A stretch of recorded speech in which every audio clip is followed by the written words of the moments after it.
How'd it go facing your old team tonight?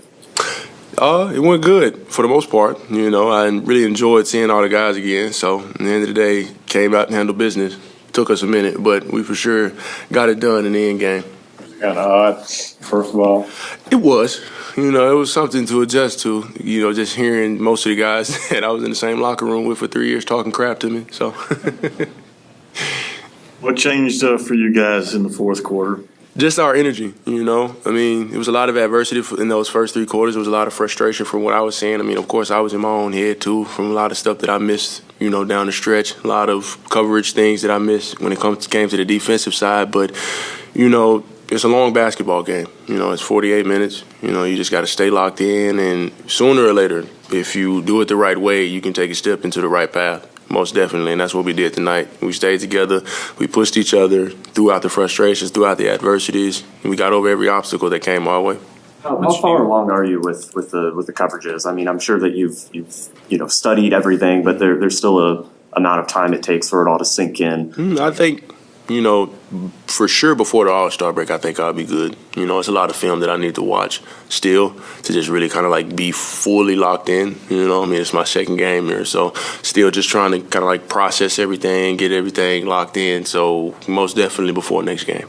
How different is the terminology from what you were dealing with in Washington? On the defensive side, it's about the same.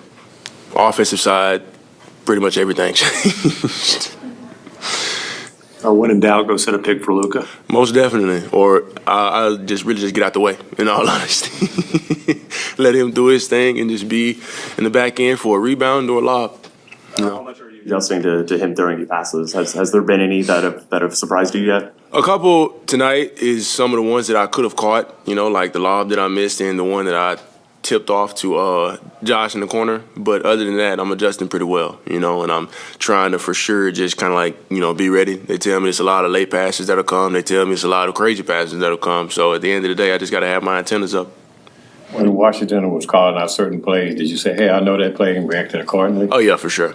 Yeah, just pretty much everything that they ran, it was kind of something that we had put in when I was there, right when Keith had became the coach. So it was just okay, yeah, I know exactly what's coming. So I was just pretty much just trying my best to kind of talk guys through it.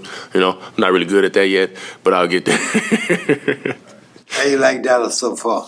I love it, just even from when I was a kid, just coming back and forth up here from my hometown, so Arkansas my hometown is only 4 hours away from here, so just coming up here with friends, family, AAU, all of that. I always love coming to this city or anywhere in Texas in general, to be honest. Love the food here, too, Did you, even when you were there, Washington wasn't exactly a great rebounding team.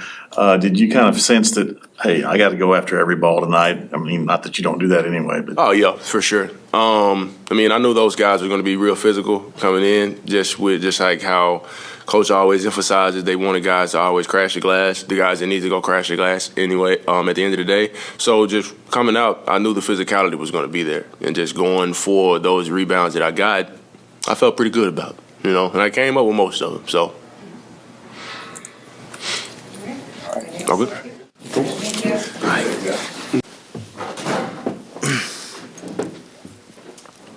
Go ahead, guys.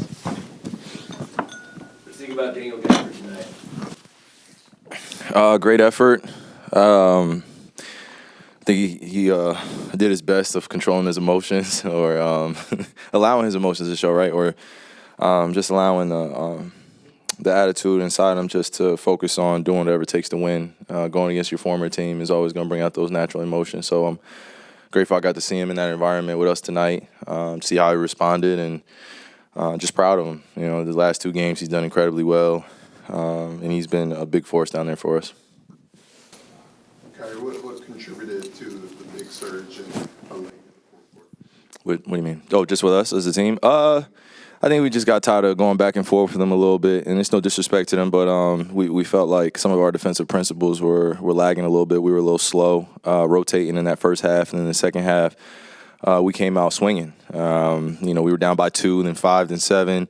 Then they went back up 11. And we just knew that we didn't want to allow this game just to slip out of our hands. It would have been one of those losses that we would have had to look ourselves in the mirror and have a gut check. And But we were tested tonight and we responded, so I'm proud of our guys.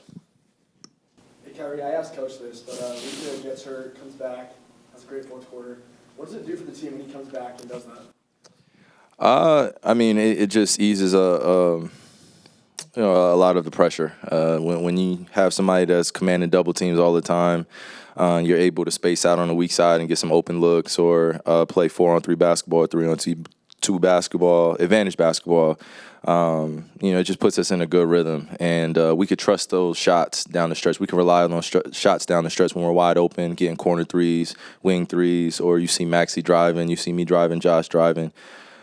We just got to be ready to play off the basketball when Luka gets doubled. And he's doing a good job of accepting double teams, even though we know he wants to kind of get buckets and go at everybody. So we allow those possessions as teammates, but we also know we got to help him out and be aggressive ourselves in order to get a great team win. Have you talked to him at all about that, like the double teams? Because you've been in the league for a long time. I know you've dealt with that as well. Have you given any advice on that? I mean, great players, great scorers, great players. They're going to do what they do, man. And you got to be able to adjust and not be so emotional about the shots that they take. It's going to be good ones. It's going to be great ones. It's going to be some ones that look tough.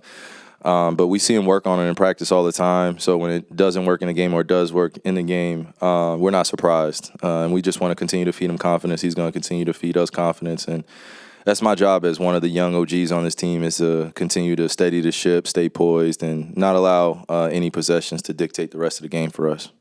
Kyrie, you guys are obviously a group of professionals, but as the All-Star break is seemingly in arm's reach, how do you make sure 48 minutes. How do you make sure you stay focused for Wednesday's game? By just talking openly about it and what's in front of us, just admitting that we're all a little banged up, we're all a little tired coming into this last game, but we don't want to make any excuses. And just like tonight, if we would have gone on the other end of us, getting a loss, we would have been having a gut check in here, and the tone would have been different. So I'm grateful that we were able to settle in that fourth quarter. But playing against San Antonio, we know they're going to come in hungry, thirsty. It's one of those rivalry games for us, one of those divisional games, and I'm grateful to be part of kind of that Dallas, Houston, San Antonio, Texas Hold'em, going back and forth, competitive games, and just looking forward to the challenge. After the game, you and Kid, after the tough clutch victory, y'all kind of shared a moment. Y'all were talking as you walked to the locker room. Mm-hmm. What was that conversation about? Okay, well, we were talking about mainly about my son, Kyrie, sitting courtside, and he was reminding me of a story of when he was playing, and TJ, his son, was sitting courtside, and he ended up diving into the stands and broke his collarbone. So he was just, reminding me that just for the safety of our game, safety for my wife and my kids, maybe they shouldn't sit courtside as often when the game gets physical. So he was just giving me advice, and me and my wife were talking about it after the game. It's been 3 years, having the boys dang near every game, and nobody's come that close, and it was scary for me. I took a deep breath afterwards, just want to make sure, of course, my kid's okay, Kisper's okay, but when things happen like that, it's just spur of the moment. My wife did a great job of protecting Kai. And to anybody out there that wants to get the kind of the video right, the title of it, that's my son. It's not my daughter. I know he has a ponytail, very beautiful hair, but that's my son, Kyrie. So, thanks, guys. Get home safe. 24 hours, 48 minutes, you guys, and I don't have to see you for 6 days. Yes. Yeah, no, I am. But at the same time, gotta pray for all the innocent going on around the world. I know you guys saw what was going on, so praying for the innocent in Israel and also in Palestine, all right? Thanks. That's a wrap. Go ahead, guys. Jason, what was the difference in the fourth quarter? Good question. I think just the energy picked up. I thought Hardy was great for us. He gave us a spark by getting to the basket and knocking down a three. I think we didn't shoot the three well tonight, but it just shows the versatility of this group is that we can get to the paint. We dominated the paint, and then again we had rebounds, second opportunities. When you look at what Gafford did for us tonight, we're going to need that as we go forward. It seemed like the defense responded better with 5 out and Maxey and switching. What about that, finally allowed you guys to get some stops? Yeah, I think we talked about that earlier, didn't we, about how good Max is? And I think, again, a lot of his stuff doesn't show up on the stat sheet, but just his talk, his willing to help his teammates when they get beat at the rim, the verticality.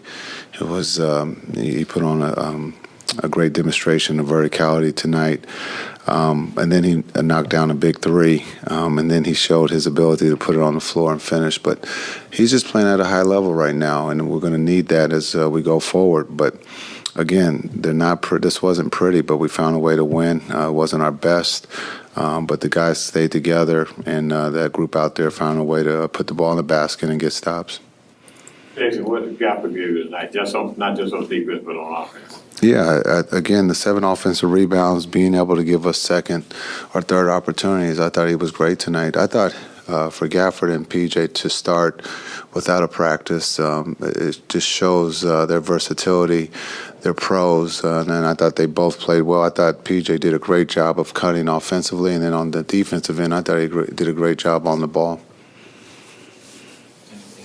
Coach's eyes, Luka, okay? He was dealing with the chin. He got hit with an elbow. Is he okay? Yeah, he'll be fine. I think the stitches in the nose. He's rolling with the face right now, and so I don't know if he's going to wear a mask, but we're a physical team, the Mavs. That's who we're physical. Now, all the cuts and broken noses that we have, you should see the other guys. But, the physicality, Luka's right now taking a couple hits. He got stitches, but he'll be fine. What does it say about his toughness to come back into the game, do what he did, lead the team to a victory? He gets like a lot of, I think, backlash sometimes, but yeah. What does it say about that? He's not soft. That's for sure. He's one of the toughest kids that I've had the opportunity to coach, and he's not scared of a fight. So, but you look at his toughness. He's playing with a broken nose, never complains, loves the competition, and found a way after getting the stitches to help the team win tonight. Curious, besides the informal meet and greet with Patrick before the game, was there any interaction after the game? I didn't get a chance to. He's still here, so hopefully we get a chance to say that he's undefeated in person, and we'll see him tomorrow. Have you had discussions with Luka about the mask? I have not had discussions, but our team has. Everyone's been fitted for a mask, and for whatever reason, they're black. So again, our team is tough. When you look at the Live, Maxey, and Luka, everyone has a mask, and then we have goggles. So DP has glasses, so we got all the accessories that we need, and hopefully we can get rid of them going into the second half. Jason, when you look at these past few games, just overall in the winning streak, what stands out to you most with Jaden Hardy? Yeah, I think just the trust that everyone has with one another. It's someone different each night. When you look at the depth of our team, we got to understand that it's going to be someone different every night. It's going to be Hardy, it could be DP, it could be Josh, it could be anybody, PJ, Gafford, Timmy. Who can help us. And so that's the beauty of our team. It's not, we always count on Kai. Kai played a little bit, we ran his minutes up a little bit tonight, but Kai and Luka, they're going to get double teamed and someone else is going to have to step up. And I thought Hardy did a great job understanding his ability to score and his patience, but not just offensively. He was great defensively tonight, too. Did you ever get serenaded by the whole arena with happy birthday? Yeah, that was pretty cool. The 94 reunion, I don't know if probably one was probably a lot of people there. Two, we probably were on the road. So, no, that was pretty cool for D-Live. Our next step is to get them on the court so they can cheer them on the court. Coach, in particular, what do you think of PJ's defense on Kyle Kuzma? Yeah, I thought PJ was great on both ends. I thought, again, I think he said it at his press conference. that he can play both ways, that he can play defense and offense. And I thought he sat down in the Oklahoma game, and I thought he sat down tonight and took the challenge. And we're going to need that, as a big wing. I know we can play him at the 5, but being able to guard the bigger wings in this league, that helps us. And I think PJ is one of those guys that can do it. Thank you. Thanks.